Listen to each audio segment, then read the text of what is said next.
आजारांवर खात्रीशीर उपचार होणार आता आपल्या शहरात। Khambalkar super speciality hospital Sawantpur वसाहत आपल्या सेवेसाठी 24 तास तत्पर। नवजात शिशु अतिदक्षता विभाग, अद्ययावत अतिदक्षता विभाग, अद्ययावत वंध्यत्व निवारण विभाग, व्हेंटिलेटर, सेंट्रल ऑक्सिजन, ॲम्ब्युलन्स सेवा, digital X-ray, pathology lab, pharmacy, सुसज्ज operation theatre, joint replacement, cashless insurance सुविधा, मुख्यमंत्री सहाय्यता निधीचा लाभ। खंबाळकर सुपर स्पेशालिटी हॉस्पिटल, संपर्क 88 03 36 37 38। म्हैसाळ येथे बस पलटी झाल्याने 21 जण जखमी। जखमींना शासकीय रुग्णालय मिरज येथे उपचार सुरू। म्हैसाळ येथे के मार्ट जवळ कर्नाटक बस व ट्रॅक्टरच्या अपघातामध्ये कर्नाटक बस खड्ड्यात पलटी। हा अपघात सकाळी 10:30 वाजता घडला। कोणतीही जीवितहानी नाही। याबाबत घटनास्थळावरून मिळालेली अधिक माहिती अशी की कर्नाटक महामंडळाची KA 23F1005 ही बस म्हैसाळहून कर्नाटकच्या दिशेने जात होती। यावेळी कागवाडहून म्हैसाळच्या दिशेने ऊस वाहतूक करणारा मोकळा ट्रॅक्टर MH10DN 9557 दोन ट्रेलरसह म्हैसाळच्या दिशेने येत होता। कर्नाटक बसने ट्रॅक्टरच्या मागे असणाऱ्या ट्रेलरला धडक दिली।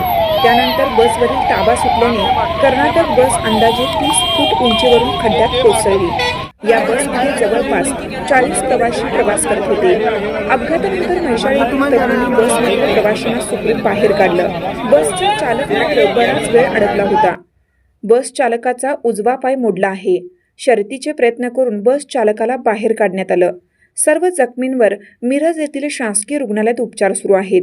घटनेची माहिती मिळताच मिरज ग्रामीण पोलीस स्टेशनचे पोलीस अधिकारी, वाहतूक शाखेचे पोलीस कर्मचारी तात्काळ घटनास्थळी पोहोचले। 40 पैकी 20 प्रवासी जखमी झाल्याची प्राथमिक माहिती मिळाली आहे। त्यामध्ये कर्नाटक बस ड्रायव्हर हा गंभीर जखमी झाला असून त्याला उपचारासाठी सांगली शासकीय रुग्णालय येथे दाखल करण्यात आला आहे। मिरज शासकीय रुग्णालय येथे एकूण 19 प्रवाशांना दाखल करण्यात आलं असून त्यामध्ये वृद्ध महिला, पुरुष, तरुण व एका बालकाचा समावेश आहे। या अपघातातील रुग्णांच्यावर उपचाराबाबत मिरज शासकीय रुग्णालय वैद्यकीय उपअधीक्षक डॉक्टर रुपेश शिंदे यांनी ही माहिती दिली।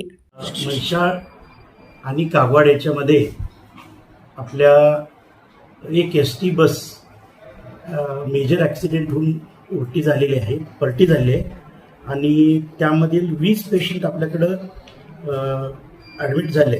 पैकी 10 पुरुष आहेत, 9 फिमेल आहेत आणि एक लहान बाळ आहे 4 वर्षाचं। तर त्याला थोडीशी मायनर हेड इंजुरी आहे। असे 20 पेशंट ज्यांना मेजर इंजुरी काही नाही आहे, पण थोडंसं मायनर इंजुरीज पण आहेत, पण त्यांना एक 24 आवर्स आम्ही ऑब्झर्वेशनसाठी ॲडमिट करतो।